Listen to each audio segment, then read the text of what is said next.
thanks for what you do with your podcast and all the rest. You're doing a great job. Hope everybody keeps tuning in. You get a lot of good info, a lot of insights, understandings of how to get strong, how to stay strong, how to use your strength. You do a great job, dude. You make things better than they are in real life, I think. If you don't follow Massenomics, y'all do it. Social media, website, everything. Massenomics.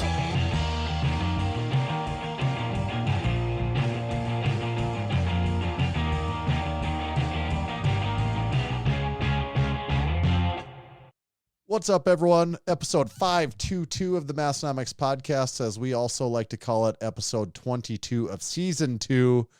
Here, season 2 is just barely getting started, it feels like, doesn't it, Tommy?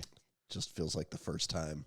It feels like the very first time. We've got a very special episode 522. I actually was trying to get some people to do some fact checking for me right now. We have to be really close to the 10-year anniversary episode. I'm curious. According to our archive, April 19th is the date of the first episode ever being published, and the second episode was published on April 20th. So this is not it, because this will publish April whatever. Next, so are we calling next week's or the week after that?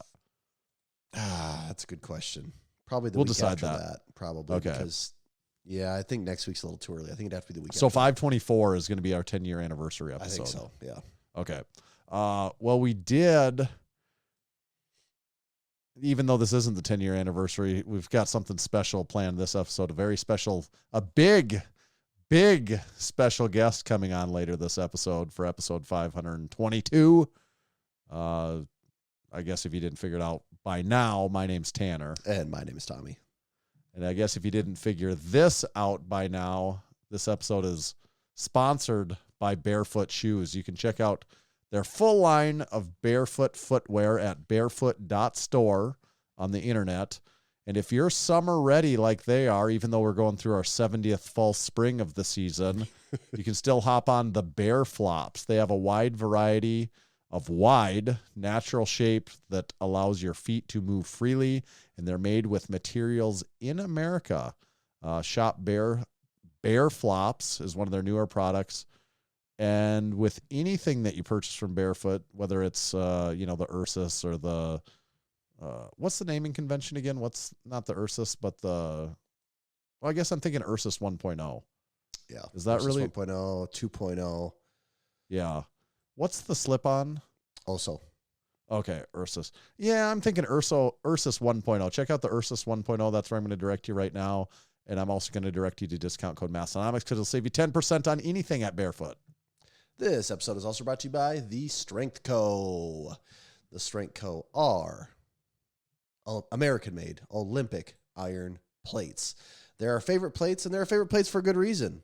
They're smooth, yet easy to grip.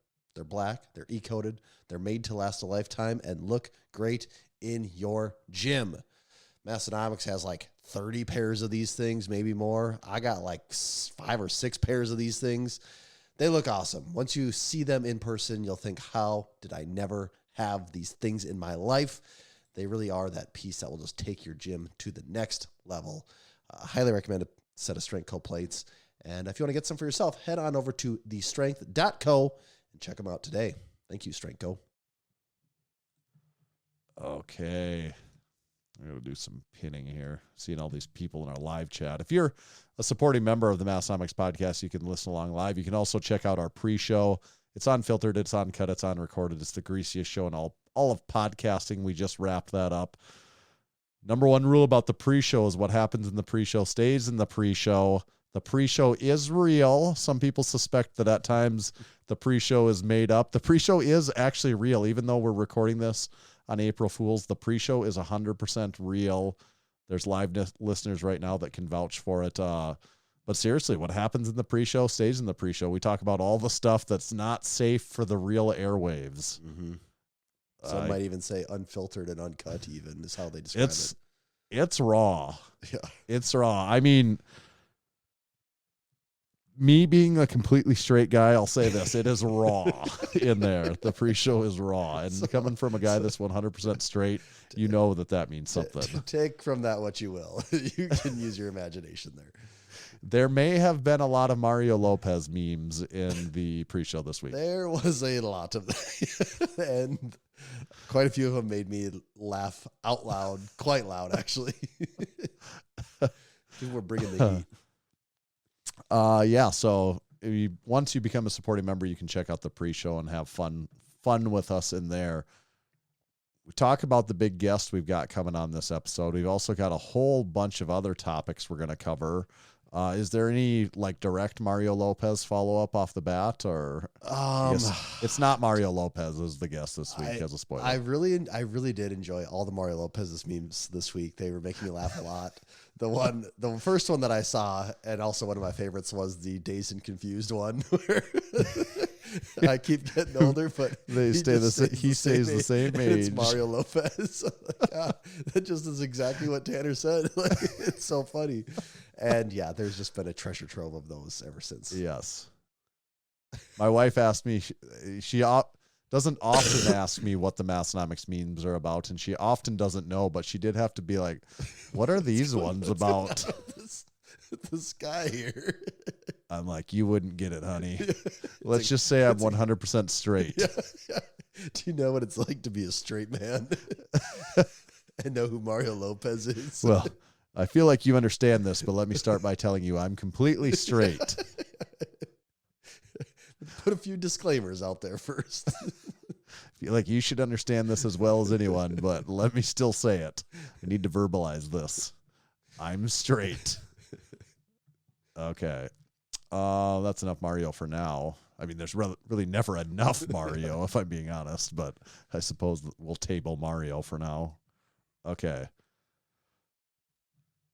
I'm trying to decide which of these I put in and which of these you put in. I was going to say a lot of times we highlight when people this is a segment that comes back every once in a while. It's Instagram/YouTube comment of the week. Oh yeah. We usually reserve that for like the dumbest, nastiest, meanest comments. Mm-hmm. But I was just going to say, because we don't always bring it up and it's worth mentioning, sometimes it seems like we just get so many positive comments, especially on our YouTube channel. You know, people talk about YouTube, all the bad comments on YouTube. Mm-hmm. When we post a gym tour, we get like legitimately 100 of the kindest, most positive comments that you could ever imagine. It's all the most like wholesome stuff ever. Like people talk about how negative YouTube is all the time, and then I just like go to our comment section, and it's just like nothing but positivity and just genuine feelings on things. And it's not all the people that I've just known forever that, you know, it's like, most of the time it's people I don't even know. Yeah. I don't recognize lots of the names in there. Like actually the majority of them I don't recognize. And maybe they go by a different YouTube name or something, but it's not immediately obvious who these people are leaving the comments. It's really specific to the gym tours too. Every week someone will pop in and make the comment, yeah, I never really comment on YouTube, but I just want to let you know, this is like my favorite one ever. Mm-hmm. You know, this one's so good. I love this. This is just,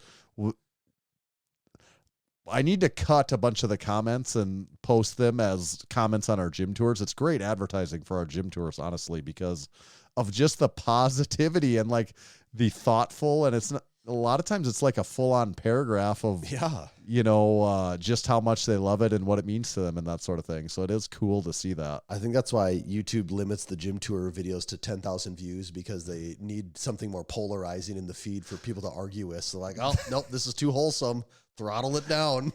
Yeah, no one's shitting on each other in the comments here. This can't get out. We can't promote this. Yeah, we got to keep it contained. It's too positive. Yes. Yes. Yeah, so that's cool. Keep that up. I mean, that's kind of fun. Like this week's with Big Matthew, the Iron Chaplain Gym. There was just an overwhelming onslaught of positive comments on that video. I mean, that might be the most we've ever gotten on one. Like that one was nothing but positive stuff. Yeah, yeah. What are you drinking over there? Are you drinking anything? Yes, I got a crispity, crackety blackberry lemonade Waterloo. Oh, I got a Waterloo too. Oh, twins. Is that peach? Yeah. I'm completely straight, but I'm going with the Waterloo peach today. Mm-hmm. Yeah. It's with the twins. Twins. Not exactly twins, but we have the same brand. Oh, yeah. It's good. Oh, man, that's a tasty beverage. Peach is one of the better flavors, though. Yeah, that hits the spot. It's just like, what am I eating? A Peacho over here? Mm-hmm. Is that what you call those? Those sugary ring? Yeah, those Peachio things. Do you call Peachio? Is that Right? okay? Isn't it Peachio? Yeah, maybe Peachio. I think Peacho seemed a little off. Yeah, Peachio. Yep, that's what it is. Been a long time since I had one of those. Those would hit. Do you like gummy candy? You know, if I had to pick, I would go with Sour Patch Kids. They're pretty damn good. Like, my kids like them. So, like, if they're getting candy, that's like what they go towards a lot. But Yeah. it's good. But like with all that, I just now, you know, you get older, you eat a little candy, and you're like, what am I doing? I feel disgusting. My teeth have like sweaters on them. I feel all gross eating this. Like, that's why I just don't even really do it anymore. I eat no gummy candy. Like, no, I mean, in a given year, I might eat one gummy candy. Oh yeah, I mean, if it wasn't for my kids, I would have zero candy. But it's Yeah. when you get kids, somehow they just have this ability to just somehow be in possession of candy at all the time. It seems like.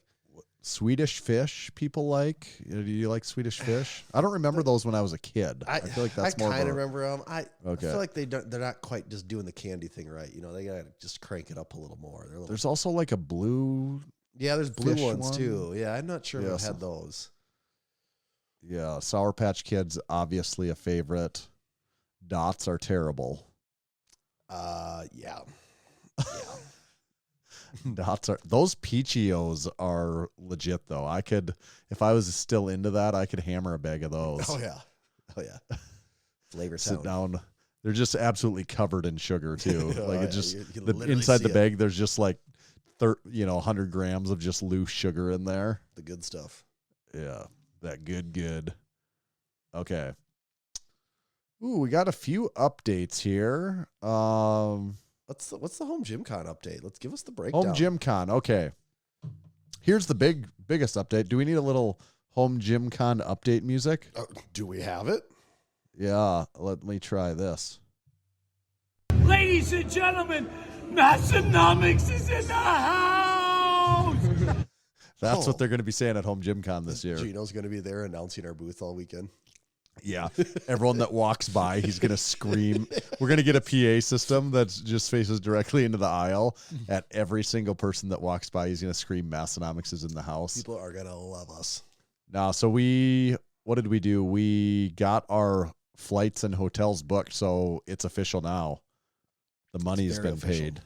Non-refundable flights have been bought. You know, I'm wondering, this is kind of this is a real behind the scenes look for everyone right now. We're just thinking out loud. Our booth probably shouldn't be exclusively a Massenomics booth. Like, we probably should have Gym Radar on the Home Gym Con list, shouldn't we? Yeah, we could have them. We could have them put both or switch or whatever. No, we got to have both on there. Both need cred here. We can't be leaving one off the list here.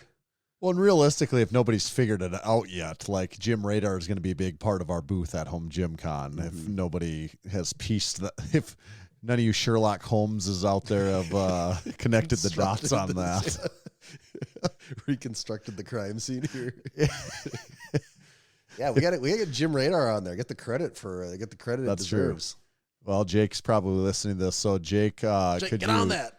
On like the map and the stuff, can you make it say, what do we want it to say? Massenomics / Gym Radar? I think we'll just put them as two. I mean, we have a 20 by 10. We have at least a 2 booth space. So there, Jake just got another vendor added to the list. Even better. Double the vendors. Yep.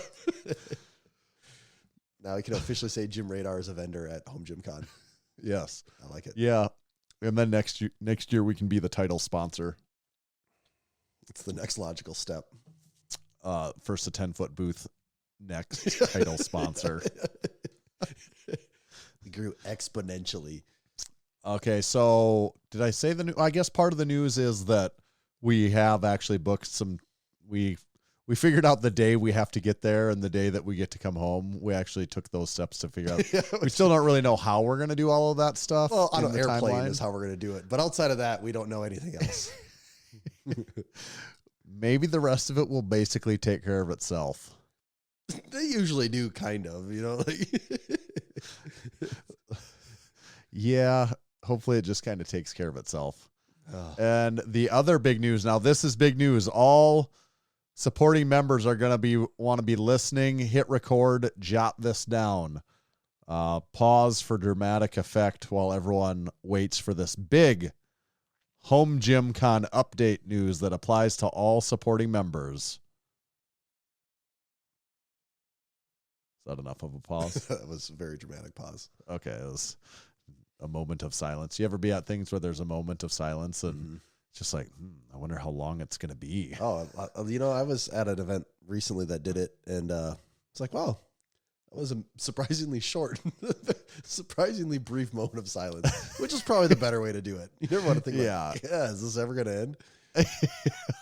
Okay, so the special Home Gym Con update for all supporting members is just getting distracted by the Mario Lopez memes in the live chat. Him with a seductive bag of peach rings.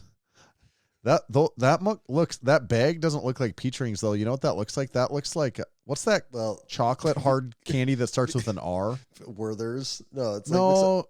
That's not what I'm thinking. Well, here the problem is the peach rings are covered in chocolate, so it doesn't make any sense. Yeah. What? No, it's like, what's Johnny saying? Jonathan, it's resins? Is Ryzen or Risen or someone post a picture of the packaging. Yes, this is what I'm talking about. There's a lot of different spellings. Yeah, Anthony asks, is that like an old person candy? Well, compared to you, it's all old people candy, Anthony. Okay, I looked at a picture here. I kind of Reason, isn't it Reason? Yeah, I don't know. Someone post a picture. Yeah, it's Reason. That's what you say, right? It's Reason. I don't know. I don't think I've ever had these. You've never had a Reason? I don't think so. Yeah. There you go. That looks like that's it. You've never had one of those? I don't think so. This doesn't really look very familiar to me. Yeah, that's it. Reason. Has Tommy eaten it? Don't think so. No to the Reason. I would say yes. That's an old person candy. I mean, it sounds like candy that I would like. Chocolate. It's almost, Big Lisa says S tier candy on Reasons. Keep my eyes Big peeled. Jonathan also. Never. Keith, of course, has never seen it in his life either. Never made it out east, I guess. No. Okay. Reasons. Yeah, that's Reasons. Okay. Yeah, the big news though, Home Gym Con is officially a check mark on the Massenomics Hall of Fame supporting membership checklist. So in a way, we've never edited this. This is the only time the checklist has ever been edited or amended. This is an official amendment to the checklist. It's going to be item number, what is the number? 3 on the checklist is currently attend the Arnold. Now item number 3 is attend the Arnold or not end or attend Home Gym Con. Attend the Arnold or attend Home Gym Con. It is not retroactive though. It's attend Home Gym Con in 2026 or because thereafter. We have a booth now, right? Like that's the reason. Actually, let's get even more specific. For now, it's just for 2026. Massenomics has to have a presence there. So just in case our future presence is ever in jeopardy, it would maybe not count. So it only is applicable on years that we're there. And it's not retroactive. So it's starting in 2026. Is that fair? That one. Yeah. That's why it's a Hall of Fame. He is risen. Hey, you know what? Okay, this actually just reminded me. Speaking of a Hall of Fame, I believe in Nevada. Yeah, okay. Nevada. So, okay, Tanner, a lot of states have special license plates, Sure. Nevada has a Hall of Fame license plate for people that are members of a Hall of Fame. And I'm not sure how they designate or how they determine what officially constitutes as a Hall of Fame, but if we have any Hall of Fame members in Nevada, it'd be really cool if they got a MSS NMX Hall of Fame license plate. How do you know? What about that? I just a podcast I was listening to about cars. They were talking about, they always talk about the goofy license plates all these states have. And someone had mentioned that Nevada has a Hall of Fame license plate. And they're like, I don't know what it takes to be considered like the Hall of Fame you're in to be considered Hall of Fame worthy. But wow. Yeah, I think that's something maybe someone needs to look into. Need to, Yeah. 1, be in the Massenomics Hall of Fame. 2, see if you get the special Nevada Hall of Fame license plate to commemorate that. Yeah. Okay. You mentioned something about trolling. Is that something that's going to go more now? hand in hand actually with our title topic this week. Okay. I got something else then that's probably worth bringing up now. Did you see Colton, the world record breaker, deadlift 520 kilograms? I saw him at the doing end of his thing. powerlifting meet. Mhm. And then did you see Thor's post about Colton's I did. deadlift? Okay, I thought there were several interesting things about that. Okay, do you have anything to add on that? Let's hear. I want to hear your thoughts here, Tanner. The deadlift looked pretty legit from what I saw, like Sure seemed like it. he's very strong. I think the interesting thing was Thor's the shots he sort of subtly took or not so subtly took on it. I actually think though Thor knows exactly what he's doing by making that comment, and it's just a PR thing. It's just getting people more excited about what he's doing. Honestly, like I think that's 100%. He purposely said exactly that because he knew it would get people fired up. And it gets more people talking about him going at his deadlift and gets more publicity around it. Right. I thought, okay. I mean, it at this point, it is mostly dumb to be picking apart someone that's deadlifting that much. Because it's like, well, at any point, like these are numbers that just don't make sense to anyone. There's like literally 2 or 3 people on the planet that are even in this ballpark. And The numbers actually don't make sense. Most people at a certain point, they're like, how many pounds is 520 kilograms? And most people are like, I don't actually know. I haven't even thought to figure it out because it's so much at a certain point that you're like, I don't really know. And it doesn't, whether it's 1,140 or 1,180, does it even seem different at a certain point? At that point, it does. That's the thing too, where the idea of it is the less exciting part when you have Thor like kind of chipping it by a few kilos. It's like, well, Yeah. it's not really, it's less exciting than what it used to be. But the one thing he said that is interesting, and it's stupid because this is kind of true, is I can't remember if it was in his initial comment or in a reply to something, but he had mentioned that he wants Colton to pull conventional. And he said, because there's way more money and sponsorship opportunities when you're pulling conventional. And one, he's 100% right. Yes. He's just factually right there. And 2, I agree. That's actually really dumb when you think about it. That is a thing. But he's right, and it's really dumb. That's all I can say about it. I don't even know how you justify how at that point one's better than the other or not. Because you say, well, sumo's cheating. You can say, well, also, if you want to look at it, I don't know, maybe weighing like almost 400 pounds is kind of cheating too in a way. Also, to add to the convoluted nature of the entire thing, Thor says, let's see what you can do conventional, but Thor wears a deadlift suit. Yeah, he wears a deadlift suit.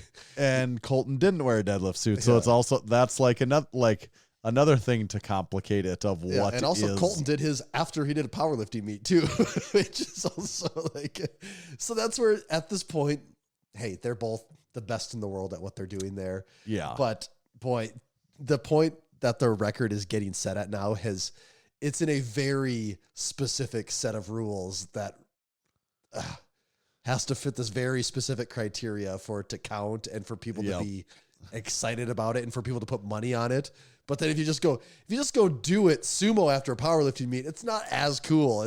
You have to do it as part of this exhibition strongman thing where you get to do all these rules that work in your favor, but not these other rules. And it's like, okay, we're kind of just playing games with ourselves now. It's sort of like the powerlifting thing of like, well, yeah, we can make a world record if we just split it the right way. Make it the one true world record if we do it your way. So what is more impressive, to deadlift 520 kilograms sumo with straps, or to deadlift 520 kilograms conventional with straps with a deadlift suit. Well, I don't, to me, deadlifting 520 is deadlifting 520. What actually is more impressive.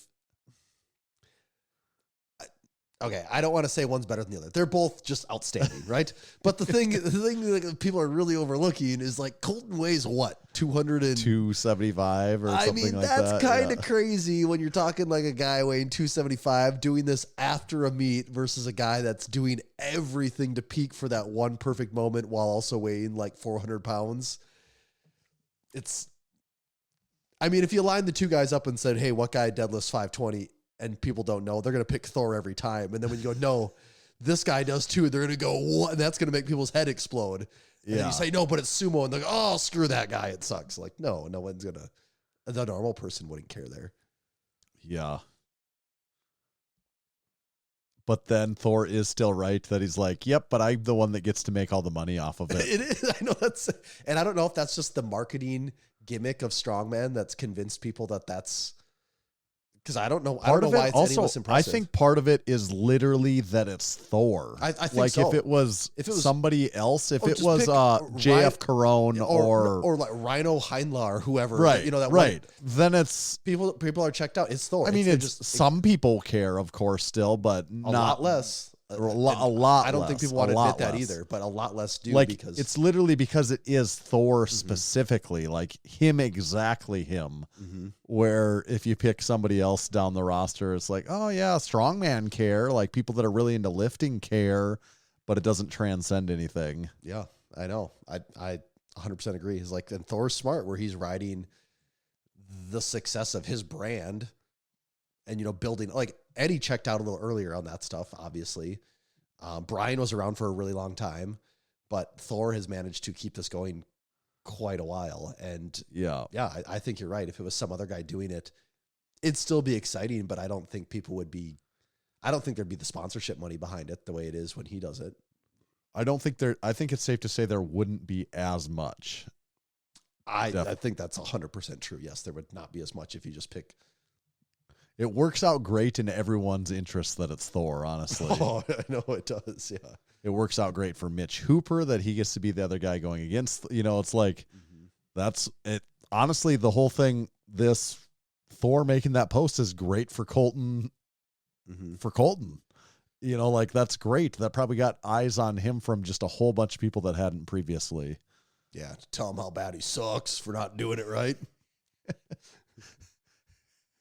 It is a funny argument to be like, well, congrats, but like it wasn't conventional. It's funny because it is kind of like the most rudimentary lifting argument, but then it's the people that are like, it's like the two guys that are the best in the world that are still like, yeah, but it was sumo. You're still saying that. Well, also the conventional has a bunch of asterisks by it too, though. Yes, but like they're still, even the people that are the absolute best at it are making the same things that, the dumb meme from 15 years ago. Mm-hmm.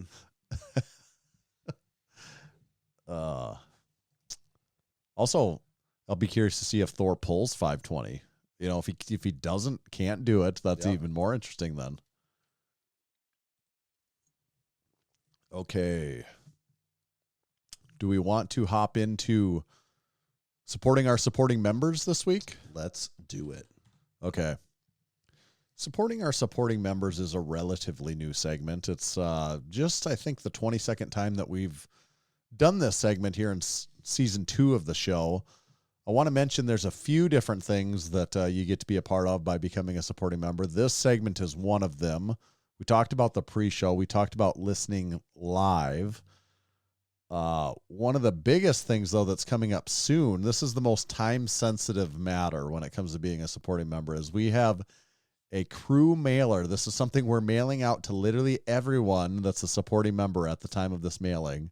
There's going to be a figurative line in the sand that if you join before that date, you're going to get in on this. And it is coming soon. Might even be this month, maybe. We'll give you a heads up. It could be really soon. Could be this month. Yeah. Like we could spring it on you like that the line in the sand within the next couple of weeks, we could announce the official line in the sand and give you a last call for alcohol, so to speak.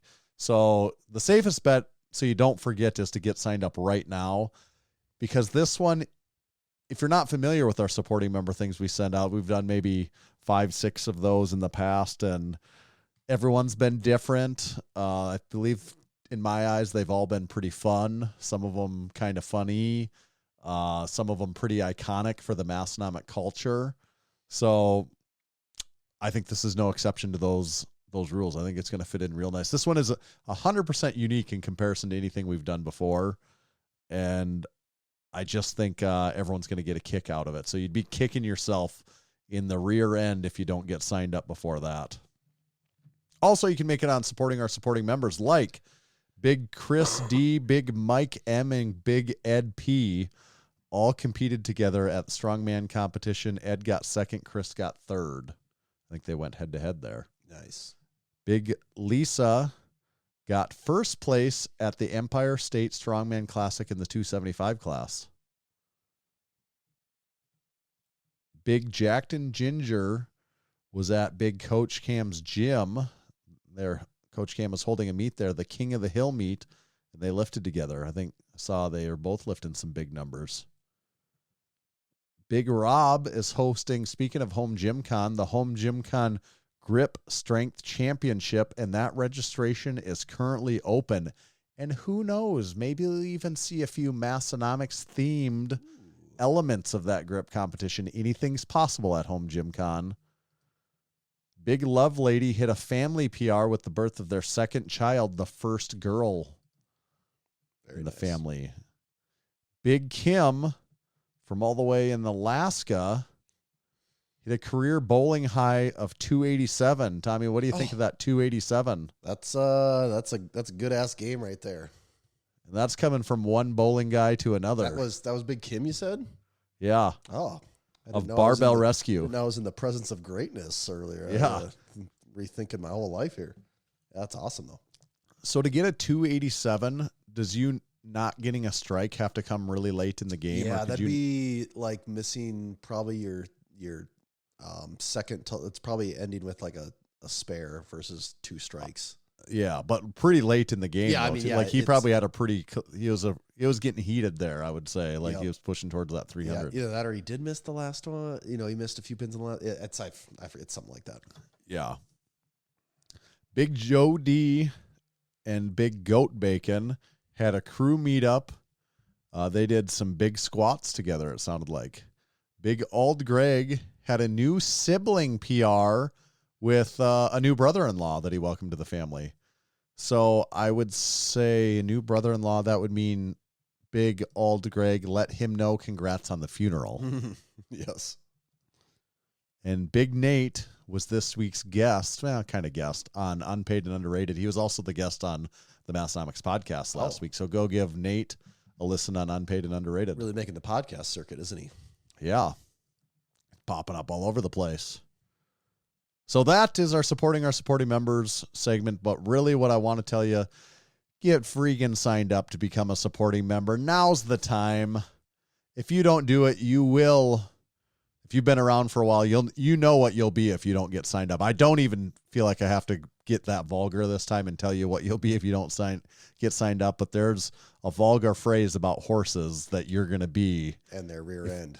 Yes. And you can probably piece the rest of that one together of what you're going to be if you don't get signed up here. And now, what about a certified training facility of the week? Yeah. Do you have any preferences? Courtesy of our great friends over at Gym Radar. God, those are our close friends of the podcast. Great guys over there, aren't they? Aren't they just the best at what they do? I love what they're doing at Gym Radar. I mean, yeah, I love YouTube, podcast, all the rest. I just love everything they're doing over there. Yes. I have one here unless you had a preference for something else. I already like it. Okay. I'm going to a little place called Tampa, Florida. What's the name of this gym? This would be the Garage Gym Collective. Garage Gym Collective. See, it's easier for me you can search through Gym Radar in a number of ways. You could search by the map like Tommy was doing, but once he knows the name, then I just like to search that in the gyms page and I can pop right to the Garage Gym Collective. I'm going to go ahead and give him his Certified Training Facility of the Week badge. Right now, he's got it. All right. Damn, I just hit refresh and saw the points just pile in there. Yeah. This guy's a silver. Gonna make his that- dreams come true. Do we call that silver? I think so, yeah. He's got a Yeah. silver badge. Okay. So Garage Gym Collective in Tampa, Florida. What are we working with here? Okay, so we got okay, this is, I think, a 3-stall garage, 750 square feet. Yeah, that'd be about a 3-stall garage. That's a And- good-sized unit. Yeah, this thing is blacked out. Even the garage doors are painted black on the inside, which you don't see that a ton. But everything's black. Ceiling, floors, our ceiling, walls, flooring, diamond plate horse stall mats, in case anyone was wondering on that. Looking at the photos, okay, it's almost hard to tell because there's so much stuff in this garage. The first photo, he's got a lot of machines in here. What is this?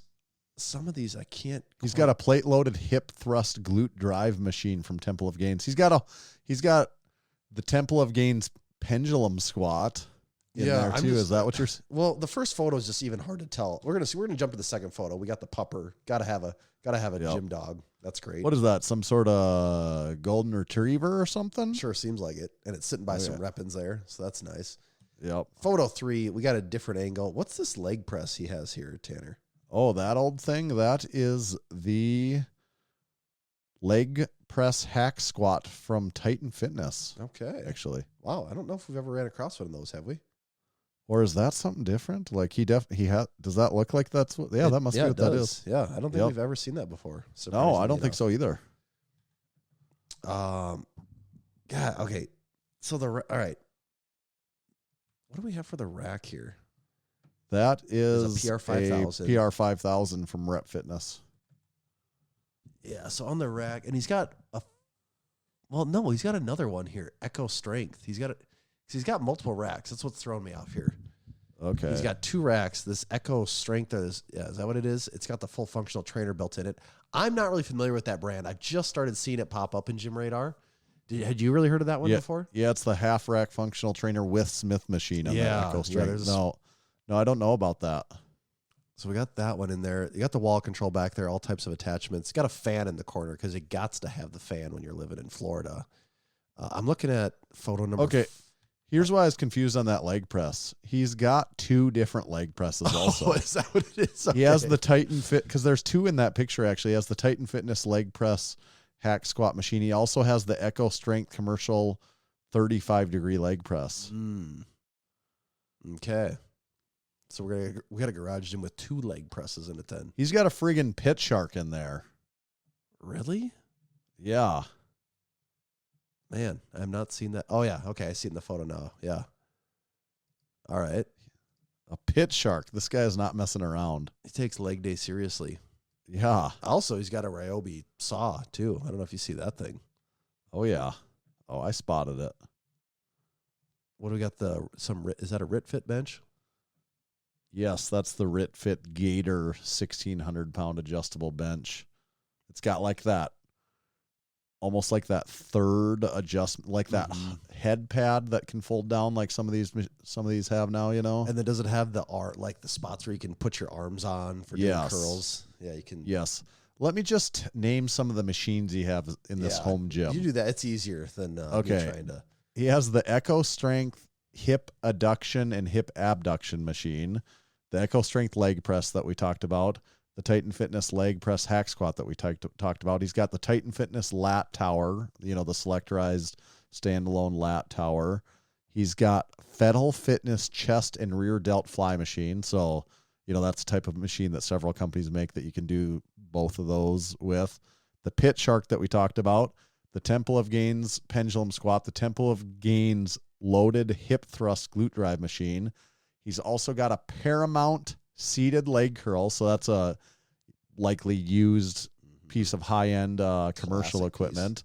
And then he's got a Cybex VR2 leg extension. So he's got commercial leg extension leg curl machines. Isn't that the one that Thomas's have? Is the Cybex VR2 leg extension? Don't they have it might be. It might be. Do they have the Or there's what's the that? Eagle. Or Yeah, they have the Cybex Eagle. Yep, that's yeah, right. they have the Cybex Eagle. Yep. Wow. Yeah. And that is why I struggle to describe it, because there's a lot of machines there. That's a lot of plate stacks he hauled into the basement. No, garage. Oh, this is in a garage. Yeah, this is a garage. I get confused because this is so blacked out. Now I see the garage doors. Yeah, like it's not this obvious. is the most. Is it? This might be the most blacked out garage gym that I've seen. This, like, a lot of times we see basements that look like this. Mm-hmm. Yeah, and all these machines are black. There's like 2 machines that are white, but then they have a black pad. But otherwise, everything is black in this gym. Overall, this is a very impressive gym. Mm-hmm. Yeah, this is legit. Do you think you could get strong in Garage Gym Collective's gym? Oh, hell yeah. Yeah, we're getting hella strong in there for sure. It's a hell of a gym. What is Garage Gym Collective? Is that, I mean, it's the name of his gym. Is that something beyond that? I don't know. I clicked on the Instagram page, and because, we have that linked on Gym Radar. You can find people's socials, and he only has 1 post, so it's not like he's doing a ton of posting or anything either. I guess it's just his name of his gym and everything. It's a sweet gym. Mm-hmm. That's for sure. Okay. Certified Trading Facility of the Week in the books right there. I wanted to also let you know about our newest sponsor of the show. We got a little time before our guest gets on here, don't we? A couple minutes. Yeah. Okay. We always got time. It's our show. Don't really want to keep him waiting, but okay. EliteFTS, newest sponsor of the podcast.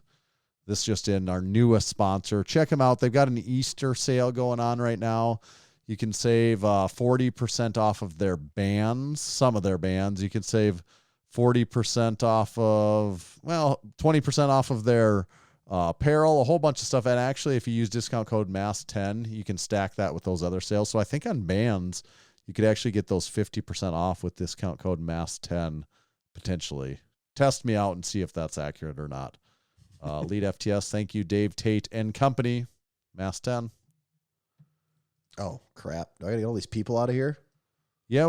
We also, do we want to do a radar report before or after? Yeah, let's do a radar radar report report now, actually. Okay. And then we kick them out? Yeah. All right. So this next part is a radar report. It's also brought to you by the fine folks over at Gym Radar. Incredible people over there. The Gym Radar people are the best.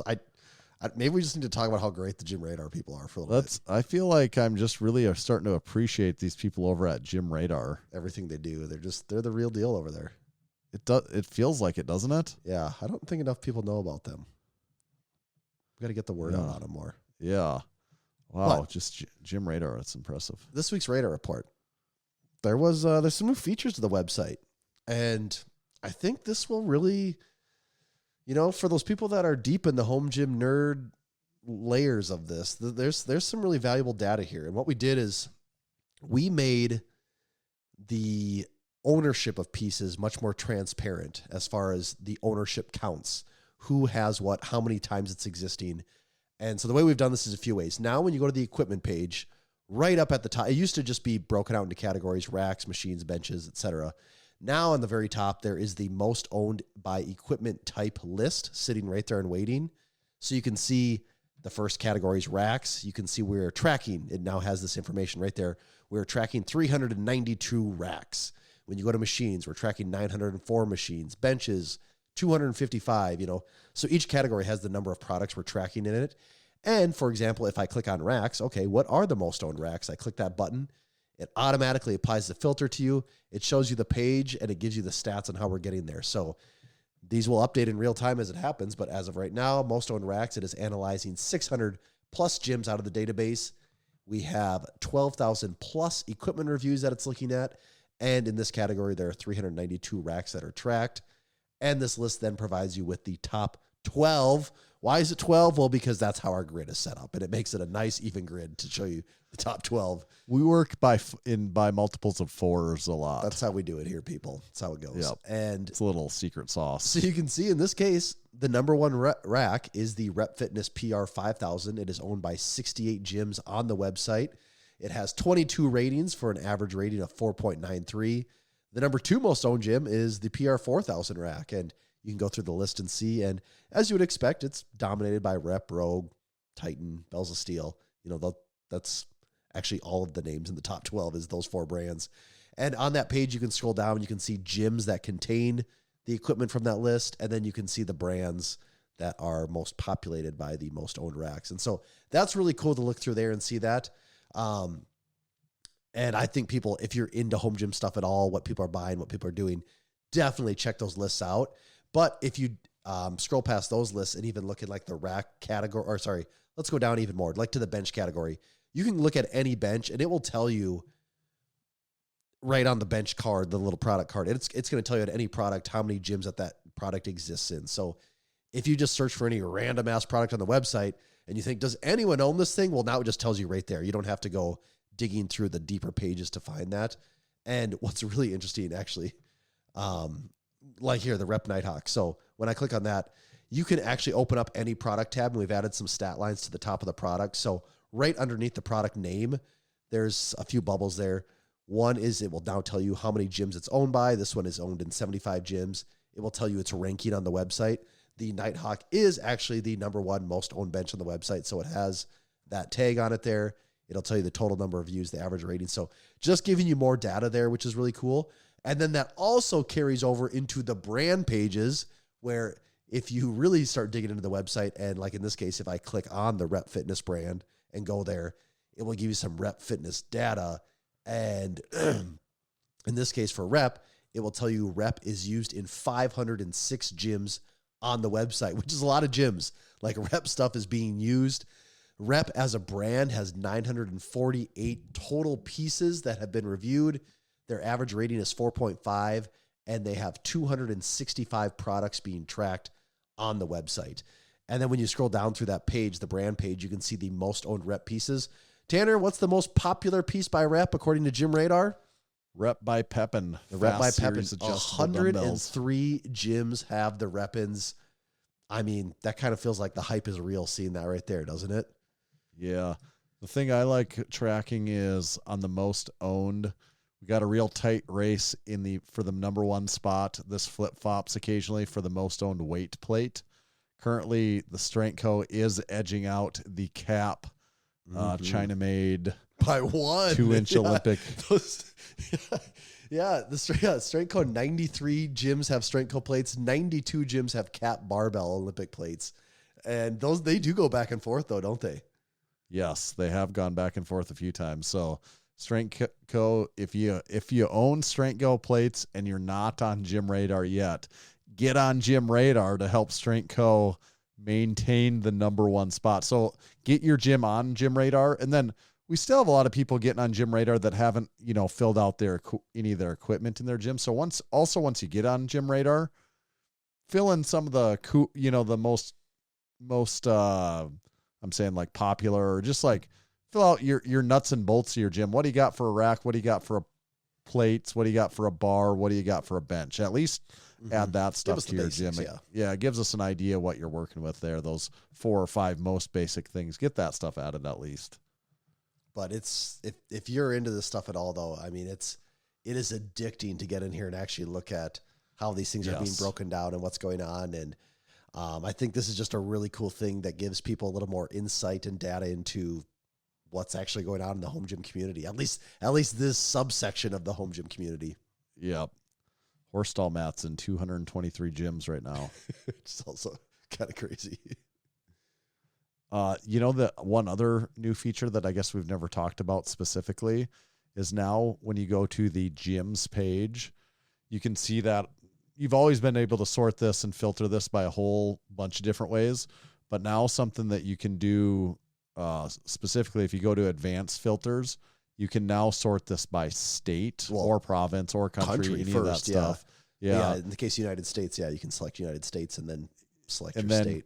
Whatever state you want to. So I'm just saying Missouri. Do we got some Missouri gyms? I'm like, yep, we've got 11 gyms from Missouri, and I can see everyone, like Big Monty, supporting member. I can see Monty's Training Hall here in Maryland Heights, Missouri. And this again is just people that have like, if your gym is set to private, we still, I mean, people coming to the website can't see it, but as long as your gym is set to be publicly viewable, people can look it up here and publicly viewable. And if you specifically put your address in there, because you don't have to put that information in, that's also a choice by you of how specific you, Well, I mean, nobody's specific address is in here, but whether you want to go to city level or just state level, you can do any of that when you're designating your gym. Tanner, what state has the most number of gyms in it? New York's a big state, but it wouldn't be my first choice. I bet South Dakota's up there. No, Is it Ohio? No, I think it's California by a decent amount. Yeah. Okay. Ohio does have a lot, 36. Okay, But so California has 53. Yeah, makes sense, doesn't it? You know, it is a big state. I wonder if Ohio's about number 2. Ohio's got to be up there, yeah. Got to be.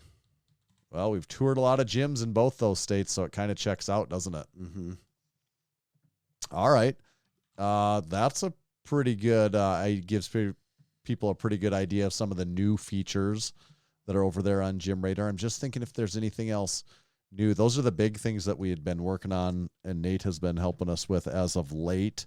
And I do really like those things. I like looking by state like that. I've checked that out multiple times.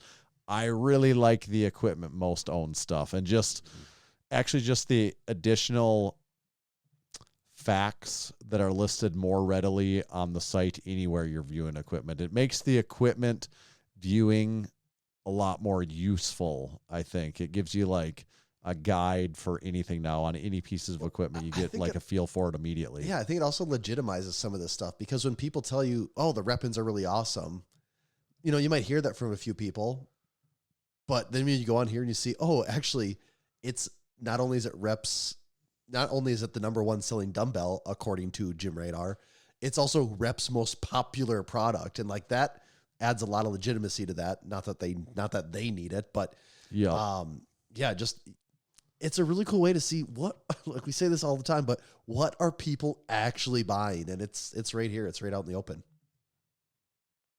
Yeah. Good stuff from our great friends over at Gym Radar. Now, should we boot the live listeners' asses right out of here so we can get to our guest? Is he popping? I mean, he should be in here anytime. So, oh yeah. Wonder if we need to get the live listeners out. He's popping. All right. Need to leave this a little under wraps, I think, and I don't need to get in this on this action as live listeners. I don't think. You know, after all these years, people still do not leave under their own will. I have to. I'd also think that Zoom at some point would make a feature where you can bulk remove people, but yeah, it is a 1-by-1 task. I can only assume you're reporting each of those individually as you remove them. For the most heinous crimes imaginable. Okay. Nervous for this guest we're getting on here. All right, and we are officially in the clear. Oh, talk about sigh of relief. Woo. Okay. Oh, we just had to cut something out there. Actually, the guest, we tried to get him on. We had some technical difficulties this week, so we're just going to move. We decided to make the judgment call. We're going to move right into a title topic this week instead of the guest. Smooth transition. Luckily, we had a title topic backup plan in place, so we're always prepared. We're just like Boy Scouts over here. So what is this week's title topic? Oh, I'm ready to go. This week's title topic: are machines a distraction? Ooh. ... Question mark. All right, Tanner. I'm going to tell you my thought process here on, we haven't talked about this at all, but I'm just going to tell you what was going through my head recently here at my gym. And I want to know your thoughts, what you think on this. So was it in November, maybe? Actually, we need to back this up even a little more. When I was at Massenomics gym, could say back. Let's go even farther back. Yeah. Well, I guess you could say all the way back to the Y, but I didn't use many machines. I think the only machine I ever used at the Y was the leg curl machine. They had a standing calf machine there, didn't they? Yes. I did use that one too, actually. Oh, I did like the standing calf machine. I totally forgot about that. Selectorized standing calf machine. That would be cool for Massenomics gym to have one of those. It is a cool piece of equipment. Not that big of a footprint either. No, it wouldn't be. I don't know if I really ever used any machines at the Y besides the line leg curl and the standing calf machine. That was probably about it. Then Massenomics gym, for a long time had 0 machines. As time has gone on, it slowly added a few more, but even when I was there, it didn't really have much. And I don't know, the only selectorized machine might have been the dual stack cable crossover and the lat pull down. That was probably the only selectorized machines at the time, wasn't it? Yeah. You know, my one other thought on what you're saying was just making me think, the old layout of the Y, how there was like, kind of the machine cardio side and then the lifting right side. And it would have been really, and they also had a machine room too, but that was those are even more. Trying to think of a nice word to say. Geriatric machines. Yes, there you go.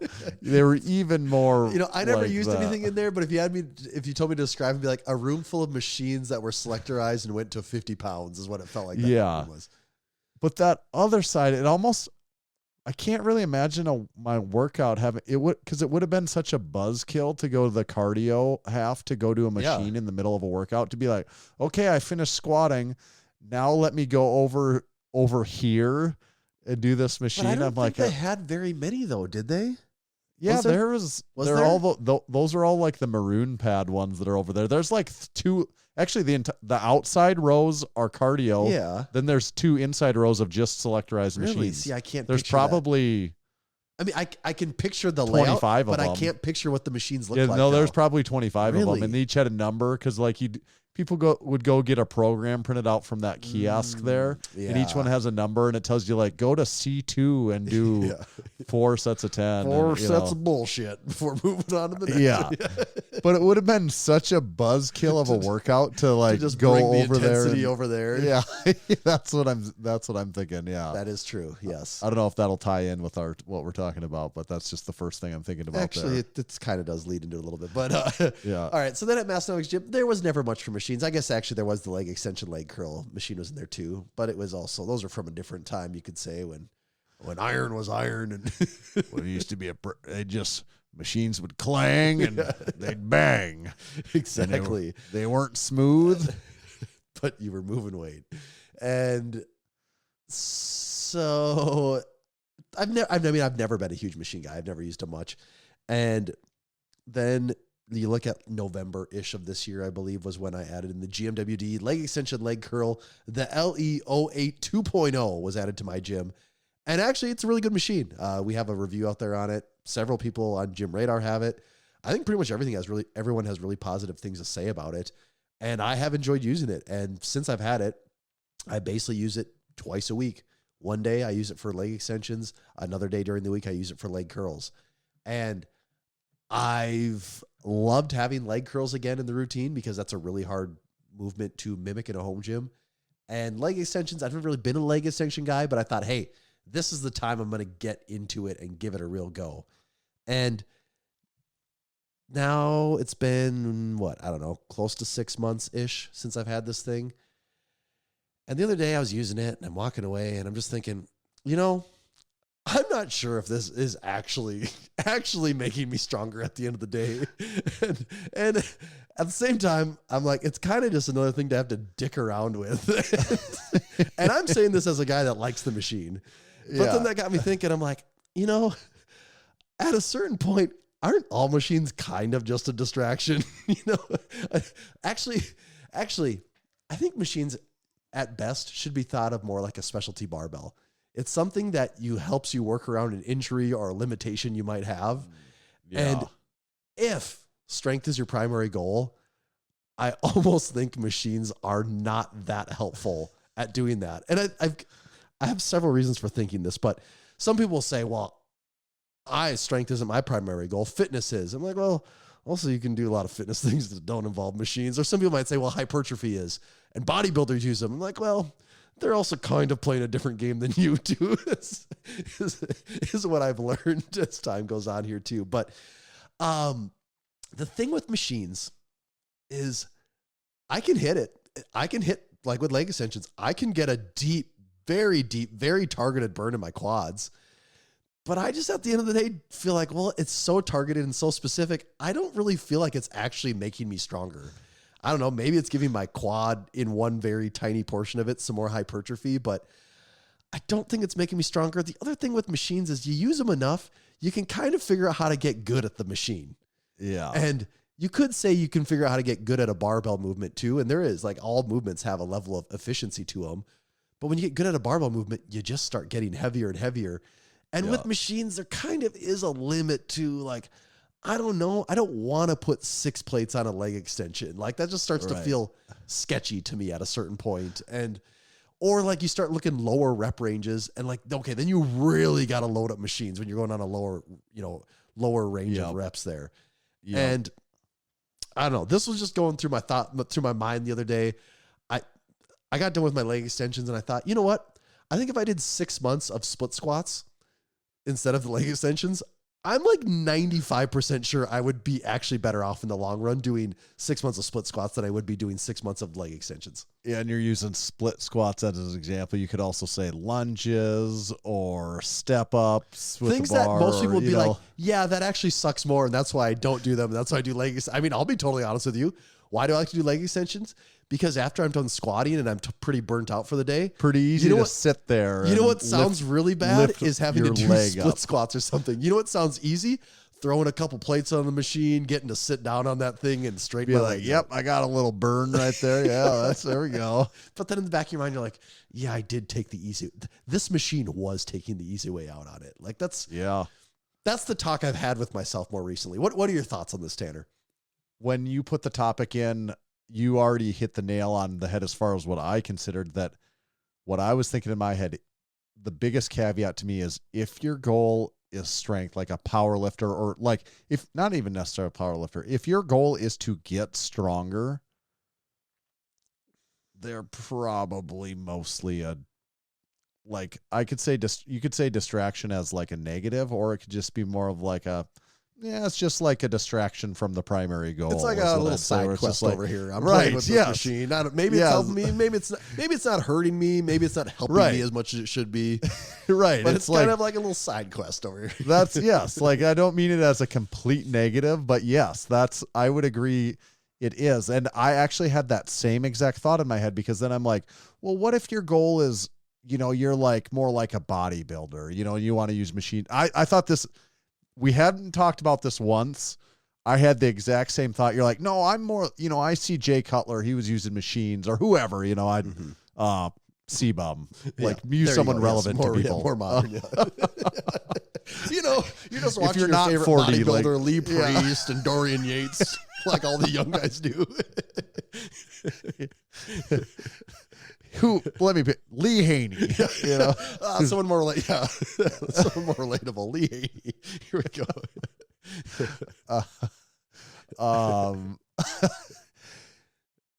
Then you'd say, yeah, they're using machines, so I'll use them because I don't care about. What people say is like, well, I don't care about getting strong anymore. That's not how I train. I don't deadlift and I don't squat. I don't care how much weight I can. I'm not squat. chasing a number on that. I don't care. So that's also a thing I think some people really like to emphasize. Like, I don't care about that. That's not why I care.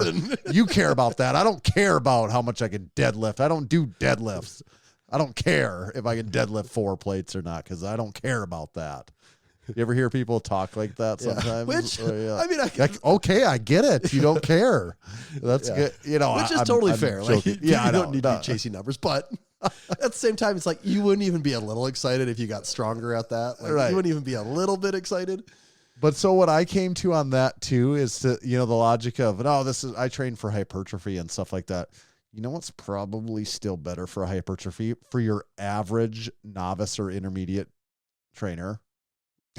Squatting and deadlifting and benching and overhead pressing and lunges and step ups and split squats and just like barbell and dumbbell movements. And we're not. This isn't to sound like a starting strength thing where you can only do 4 lifts ever.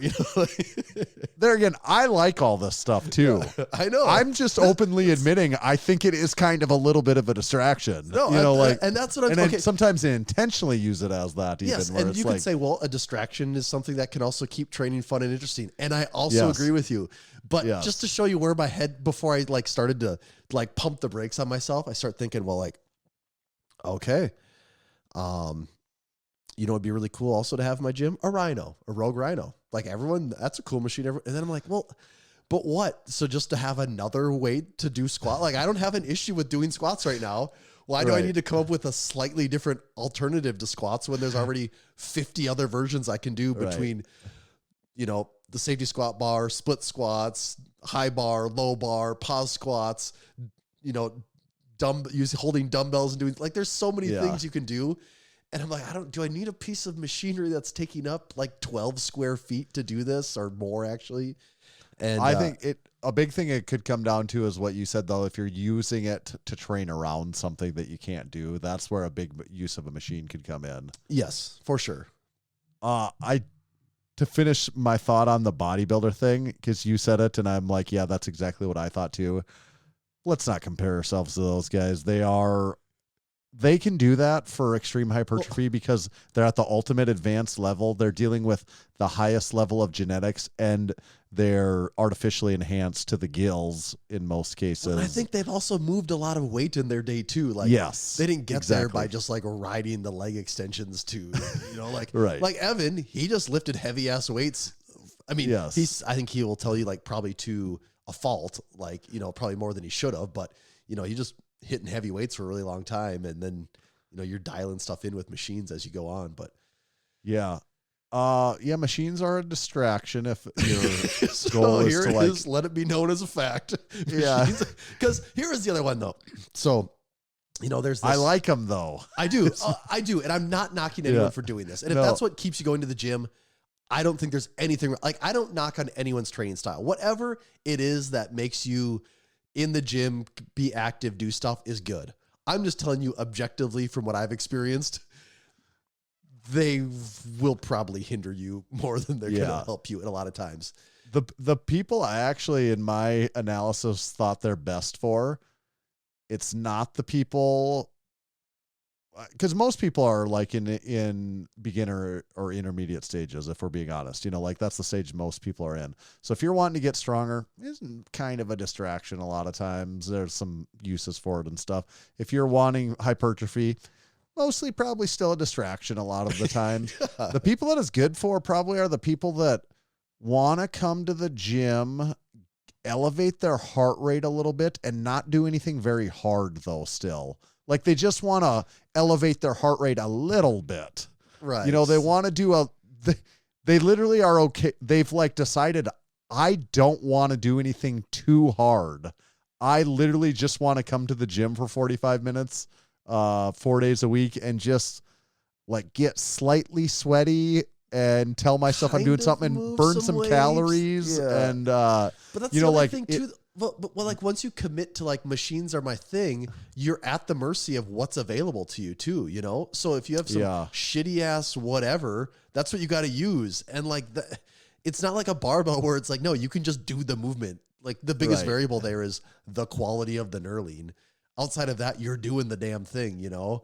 Yeah. And yeah, like, if you decide whatever leg press is really important to you and you go to whatever gym and they don't have that one, all right, is that still an important movement to you? Because if they got the bad one, you're either doing a bad one now forever, or you just don't do that you don't do that movement anymore. Yeah. And that's the weird thing with it. And then just as far as a home gym goes, you know, like, the Rhino is a machine you see a lot of people have.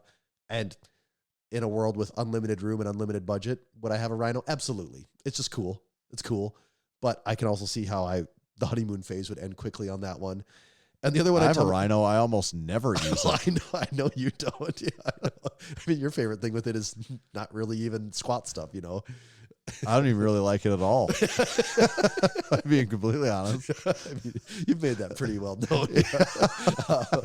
But then, you know, and then I think, well, okay, also there's this whole thing of functional trainers. And I do think probably the best machine is like a lat pull down machine. That's a hard movement to, you know, you can get bands and kind of try to mimic it, but yeah, I do. Well, you do pull ups. Yeah, I'm saying that's what you get, like, bands, new pull ups, like, you know, right. But a lat pull down, I do think, is one of the more helpful machines, being that you can get so many movements out of it. It's not such a single use machine, and that's a machine I have, and I do believe if I was starting over a gym, that would be very, very high on my list of, like, something you got to get again, because I can confidently say the number of things you can do with it, from lat pull downs to triceps, face, like, all this stuff. There's a lot of uses there. But then, the other one is these functional trainers, these all-in-one things. And partly with the functional trainers it is like you can, it can be your lat pull down. It can be your tricep push downs, your face pulls, like all that stuff. So in that aspect, it's really good. But then I start thinking like, but then there's the chest fly. And I'm like, I don't know anyone that's like, that I'm like, dude, how do you bench so much in like chest flies, man? Chest like, flies. I've never met that person. So I'm like, wait a minute. I've never done chest flies, and that's probably for a reason, because they don't do anything. And then I'm like, we're right back to the distraction point again. Yeah. And to be clear, distractions are good and are fun. It's just that's what I was just going to say. Like, to be really it. clear, a distraction isn't necessarily bad. No, because but like it is you can say the same thing with like adding new barbells. After you have one, the second barbell is kind of just a distraction, along with the third and fourth and fifth and so on. And I mean, I'm guilty of that. I have multiple barbells. You really only need one. But it's fun. But my point is, sometimes you lose the forest, through the trees. Yeah, through the trees. Sometimes it's like, no. I need to just pump the brakes, take a step back here, and think about what I'm doing. Yeah, I would agree with all of that. That being said, I'm getting more machines all the time too. But it's because I do agree with it, that I'm like, no, they are a distraction, but I like recognize that, and that sometimes that's actually the way because like at Massenomics gym, it's not a full-on commercial gym, but we pretty much, for the most part, if there's a body part you want to do, there's a machine for it. Mm-hmm. The way I pick my accessories a lot, because I'll rotate them even like week to week sometimes, because a great example would be after squat day, and I'm going to do a secondary leg movement that's also like quad focused or whatever it is. If my squat workout was really hard or I'm like already fatigued, or like it's just like, you get done with it and you're like, oh my God, I just can't do anything else. I'll be like, I'm going to do a leg extension, because then I am going to do something. I know. Like, it's like I'm going to do something then if I go to the leg extension. And that is exactly the way I think. And the next level of the conversation is, well, because I have this machine, I'm giving myself an out. Because if I didn't have the machine, I wouldn't do nothing. Right. So I would just do the harder thing and suck it up and do it. But now I'm giving myself an out, and I'm taking the out. Yeah, that is true. Because then alternatively, if I have a squat workout, I'm like, that was not a too bad day, then maybe my next lift is going to be the split squat or the whatever, whatever, insert more challenging lift than a leg extension. Yeah, like that. And that was like, I had that revelation. I did split squats. I put them back in for the first time in a long time. And I'm like, I got done with one set. I'm like, okay, quads are on fire. Feel it in my glutes. Got to like also work your core, because you're actually standing upright and doing something. You're not sitting down. I'm like, you can't tell me that this movement isn't paying dividends over a leg extension when you're talking one, quad development, but also just even total body strength. It's probably the biggest pro that I'll say about the machines is that, actually, though, because if you do any particular exercise for so long, you do, like, there's a diminishing return and diminishing adaptation for it. So if you're doing split squats as your assistance exercise all year round, like, you're not doing a bad thing, but eventually you do it and you're like, feels like I'm just kind of going through the motions on these even. And like, you get to anything where you're like going through the motions and you're like, oh, sweet, I'll do the leg extension for 4 weeks instead. And then you haven't done that for 6 months, and you're like, perfect. whoa, this is really burning my quad. Yeah, perfect. I'll go do the leg extension, get detrained, and go back to doing something hard again. Well, that's actually potentially fair also. And I think I saw another thing that kind of made me think this was the other day. I think you had a post. It was, I don't know if it was showing out the Temple of Gains, the multi-flight and something else. And Ross was like, oh, perfect. We don't have to bench or lift any heavy weights anymore. That's kind of been the joke as I've been getting this stuff. Like, we get the leg extension, leg curl. He's like, oh, great. We don't have to squat or deadlift anymore. And then like we got the multi-flight and he's like, oh, awesome. We don't have to bench anymore or press. And I'm like, yeah, sweet. It is. It's something like, great. We don't have to do hard stuff anymore. Like, woo, the gym was getting too hard. We can just live on the selectorized machines. So I just want to also make this very clear again, if it's not to everyone. we don't care how you train. We're not actually knocking anyone for doing what you want to do. I'm just saying, when I had this little this moment of reflection and actually being honest with myself, my takeaway, I think machines for me at this stage of my life probably are more of a distraction than they are a helper. Yeah. Yeah, I think that's fair. All right, that was a good title topic. We didn't need a guest anyways, did we? No, we did not. Okay, now this is kind of like a sub point of this now. This I wrote a little note here called trolling. I'm watching the YouTubes, people discussing equipment, gym equipment, what's happening in the world. I've checked some of that out before. We put out a video or two in our day. There's a few guys out there, they get these machines. I don't know if we're a YouTube creator or not, but we do have over 1,000 videos on YouTube, if that counts as a YouTube eventually creator. We'll figure out how this whole creation thing works. Yeah. But, there's a few guys out there, they get stuff sent to them and they talk about it. And I don't know if you've seen any of these videos or not, Tanner. And there's always a comment section. Are you familiar with the comment section? I've heard of this. And I like to read. Have you seen this? Have you heard about this? I like to read through the comment section, see what people are thinking about, what they're talking about, what's on their mind. And every so often, when I say every so often, I mean every video, there's at least a comment where I read it and I'm like, oh, okay, this is the most oddly specific, nitpicky, tiniest little detail I could possibly imagine. They are definitely trolling the reviewer here. They definitely are. Yeah. And then I read the follow-up to the comments and nope, that is an honest, serious comment. And it gets me every time because every once in a while it is someone trolling them. But then like more times you're saying it's actually legit. I'm like, oh no, like someone is that concerned about that one oddly specific part of the equipment that actually doesn't have to deal with the functioning. And so my point is, sometimes I don't know what's real and fake anymore. Oh, with artificial intelligence, the way it's going around, I can't tell what the heck's real anymore. Next thing you know, you wake up and there's a picture of Mario Lopez and who knows? Riding a sheep. Tanner's got a hat on his head. I don't know. And this is, for me, a very completely straight guy. Yeah. So AI is what I'm trying to say. Yeah. I did get some new equipment in the gym that we kind of brushed on. We brushed on there a little bit. I won't give away all the details. Wait, are they machines? They're machines. A couple of machines. Now that we've shit on all the machines, let me tell you about my new machines. That's the beauty of it, right? Yeah. Actually, some of the stuff I've gotten recently, a Rogue adjustable box. Oh yeah, you squat did. I box, forgot about that. Squat box, and that's quite the heavy duty piece of equipment. So what does that thing weigh? Oh, she's a heavy unit. I would say it weighs like 80 pounds or something like that. I didn't know if it was maybe like 100. It might be 100. Oh, it's a hefty unit. So it is hard to move. Yeah, I mean, luckily I'm strong, so I did read a lot of reviews about people complaining about how heavy it is on Gym Radar, and thankfully for me, I am pretty strong. You lifted a weight because or I'm two stronger in your than the average person, so moving around like an 80-pound box isn't impossible for me, believe it or not. I can do that.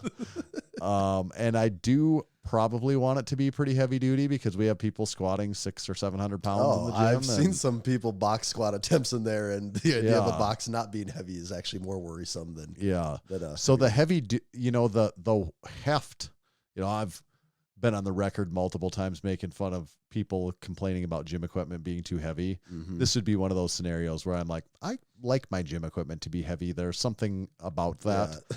When you see a guy loading up the safety squat bar with 500 pounds and he's got bands going, and he weighs 300. Direction. Yeah, he weighs 300. The whole rack is almost moving. Yes. Do you want your box I squat want that to be box light? to be solid. Yes. So that thing's pretty cool. I did a lot of research on that on Gym Radar actually, and we have a Rogue affiliate code, of course. I have a ton of Rogue equipment. If you look on my Gym Radar, it's probably one of the it's got to be in my top 3 of I think it's gym probably even companies, number right? 1 in there. How do I let me check that just so I don't speak out of turn. Yeah, it's number 1. I have more Rogue equipment than anything else. But a lot of times I like to not buy Rogue equipment if I can, because I'm like, oh, that's just such a big company. I like to support other ones. But People like to knock them, but they're good at what they yeah, do. it really fit my price point / need. I didn't want the cheapest options, you know, the lighter duty stuff. And for this particular item, I wasn't really willing to spend twice as much as the Rogue option, you know, to get like the really high end ones, you know, so it just made sense. I also bought that, speaking of Rogue, I bought that Rogue V grip. Yes. Okay. I was greatly influenced on that by Jim Radar. Yeah, that one actually, surprisingly enough, on the topic of that, if we go to attachments, that piece has been out a few months, I think. It's the number 7 3 most owned piece that people have from Rogue Fitness. Oh, right, yeah, Radar. and it's the number. Yeah. It's the number. Well, it's the number 7 in the attachment category. The first 3 are Massenomics drink spotters. So you could argue that it's actually number 1, 2, like number 4 in the attachment category. But yeah, 70 gyms have that thing. The only thing that people have more of on Gym Radar from Rogue is the Echo Bike and their bands, right. Monster bands. Right. So, I mean, have you used it much at all? A little bit. It's very nice. I think the reason so many people have it is because it's just really a really, really affordable high-end attachment too. Yeah, isn't it like, I think it costs like, okay. Yeah, a little more. But it's cheaper than that, but it's pretty nice. It's good. I mean, it's also really funny. I think I showed you this when we were there, didn't I? Because I have this old, just shitty. I mean, it's not even shitty. It's just old, I guess. And you're like you would know. Nobody would know what brand it is, even like. And it looks like it's been. I mean, it looks like it's. It looks like it's 30 years old. It looks like it's been dropped thousands of times. You know, the knurling's kind of non-existent. You hold them side by side. It's made out of metal. It's knurled handles and stuff like that. It looks like a piece of shit. It rotates, but right? It almost is exactly the same product. Mm-hmm. Now, if I'm going to do something with that movement, am I going to grab the Rogue one? Yes. Does it do even 1%, like literally a 1% increase in anything? I would say probably not. Is it 1%, even 1% better? Actually, cool probably factor. not. It's way cooler. Yeah. It looks really cool. It's red. It's Rogue. It's shiny. Is it any better at all? I don't know. Like I would have to leave that up to someone else. To me, I'm probably not. I don't have a refined enough judgment to notice what that difference would be. You and your crude hands over there. Yeah. I also got the Angles 90 grips. I have not used the Angles 90 grips at all yet, so I can't give any. I kind of get the impression there's some very mixed opinions on those things. Yeah.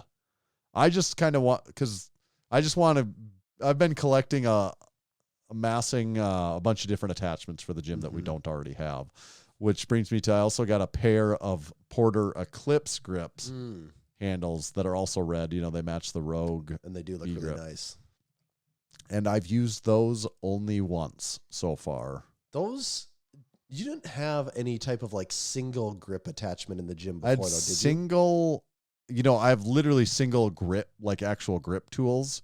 And then I had a single rope, like a rope that was just, okay. It wasn't a So you could make the argument that one does maybe unlock some certain movements or I didn't really have anything before. that was exactly like that before. Yeah. So that was new. And then the two bigger pieces is we just got the Temple of Gains leg extension, seated leg curl, and the Temple of Gains multi-flight, both V3s, I think the newest version of either one. And we're going to do reviews on those two. Mm-hmm. So I probably won't give away all my review input right now on this because we're going to shoot reviews on those really soon. Yeah. Videos on the way. I don't want to give away all the inside. I mean, I want you to watch. Secrets. We want you to watch the video on YouTube. Right. We can't have these videos come out and have 10 views on them. Right. Gotta have at least 100 What the heck were we doing that for? Yeah.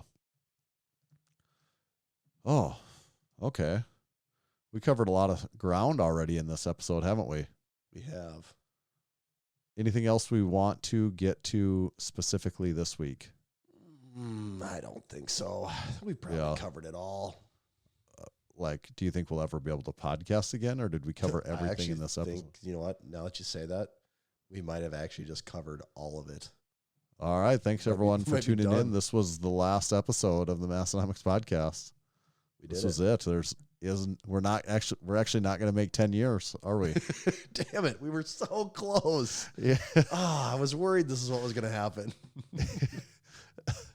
Okay. Do you have any sponsor read action for us over there? Yes, I do. This episode is also brought to you by Juggernaut AI. Juggernaut AI is the smartest program for you. Since 2009, Juggernaut has been your trusted training resource, helping tens of thousands of athletes reach their goals. Here's how it works. You download the app on your little cellular device that you keep with you, that thing that you're always scrolling on Instagram or whatever the hell you do. You're gonna put something useful on that for once. You're going to put the Juggernaut AI app on there. Once you get the app downloaded, you're going to tell it all about yourself and your goals. From there, it's going to create an individualized program made specifically for you. And then while you're using the app, the programming, it is going to make adjustments for you every step of the way. You're going to do check-ins before you lift. You're going to do check-ins after each set, check-ins at the end of the day. And from there, it's going to make adjustments on the fly so you can get the most out of every training session. If you go to juggernautai.app, that is their website, you can use code Massenomics and you can save 10% on the lifetime of your membership. Juggernautai.app, code Massenomics. Not an ad, but I've still been plugging away on MacroFactor. Yeah. And I assume you have been too. Yeah. And I was just thinking about it. Based on my own experiences and what I've heard other people say, I think MacroFactor works. Someone let me know if you think otherwise. I think MacroFactor works 100% of the time if you do what it tells you to do. I think it does. Like if you want to gain X pounds, lose X pounds, you will do it if you can follow what MacroFactor is giving you. I mean, it's not going to be instantaneous at times, or like there's a runway to these things, but it always works if you work. The only time I felt like it wasn't working for me was once I gave myself a more serious audit, and it was like, oh, actually, I wasn't tracking that number very good. I was just in my head, that one thing I was always kind of eyeballing it, and I was drifting off a lot from where I thought I was. And then also I had the wrong brand and the wrong product for that I was copying every day, and that was off by a few calories here and there. 10% here, 10% and then all of a sudden, there, like, you're off by a few hundred calories at the end of the day every day, and like that can start to add up. And then once you start cleaning that up, you say, oh, no, it is right again. Yep. Well, I had some of that drift myself even. I'm like, God, why am I like 3-4 pounds lighter than I'm really wanting to be? And then I look through my days and I'm like, well, yeah, I guess if you leave just like 150 calories on the table every day for a week, all of a sudden you're 1,500, right? 1,000 calories or more off all of a sudden. Yeah. And that'll do it. Is where the changes come from. So MacroFactor does just work. What, we have a discount code? Massenomics, I think. And it gets you a couple weeks free trial at the beginning of it. Enough to figure out if it's something you'd be interested in at all. Yeah. And you do have to use it for if you use it in full faith for a week, I think you'll know if it's something you want to continue trying or not. Yeah, you'll know if it's like something that you're actually going to want, because you have to put the effort in. But once you figure it out, I mean, do you spend more than a minute or two a day in there? No, I mean, it's really, really fast. It is just the most minor of nuisance, though. Also, you're always like, you become a little bit of like, no, I have to do this. Oh, yeah. Which that can be, but it is almost no time a day. I mean, it's under 5 minutes a day. You could mess around with it if you want to.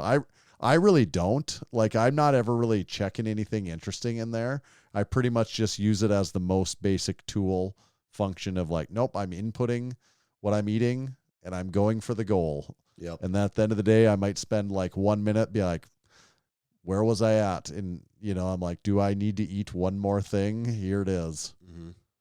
No, I think I've said it before on here. Like, I think it's probably the biggest factor in improved performance for me in the last several years of my life. Like, I know for sure if my diet and things were the way they were when I was lifting in my mid-20s, if I was still doing that now, like, it would not be working the way it is. It would be, I'd be just fatter, and then also my performance would not be as good as it is either.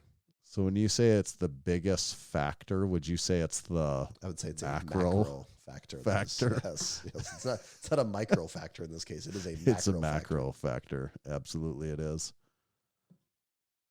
YouTube wise, we talked about the Iron Chaplain gym tour that came out. The one that will be the newest as the time you're listening to this is our tour with Michael at Jungle Gym Reviews, right? In also the greater Detroit area. Mm-hmm. So we're going through those Detroit tours right now. Michael's was a fun one. Obviously, he was 2 minutes down the road from Matthews. Yeah. And just completely different gyms and gym tours. We could do 100 gym tours, and we have, and each one's a little different. That's a great case of it. If you're not watching our gym tours on YouTube, that's insane. Start watching those. We do have another trip coming up really soon, this month even. Yeah, actually, We're going on a trip. Maybe we don't need to spill the beans on that yet, but No, stay tuned next week. Maybe we'll give you some updates on where we're headed and who we might be seeing on this trip, because we are doing a lot of tours on this upcoming trip. action packed. Yeah. Merchandise wise, grab a Drink Spotter Lite, a Drink Spotter XL, anything from the website. If you're on Gym Radar already and you're not a certified training facility, become a certified training facility if you'd like. You get a flag, a certificate, some unique stickers that go along with that. And then there's perks on Gym Radar, like you can upload more than 5 photos. You get on the map. It's actually the only way. If Tommy uses the map to find certified training facility of the week. The only way you actually get on the map portion is if you're certified. There's a couple other things that's worth points on the leaderboard. Consider becoming certified. And then we've got some t-shirts around, a few odds and ends things. We probably need a restock of some stuff, but if you want to support Massenomics and you're already a supporting member, you're already a certified training facility, you're already watching and commenting and liking all the YouTube videos, buy a t-shirt from our website. Tommy, where do they find you at? You can find me at Tomahawk_D. You can follow me at Tanner_Bear. Just make sure to follow Gym Radar and Massenomics at Massenomics. See you.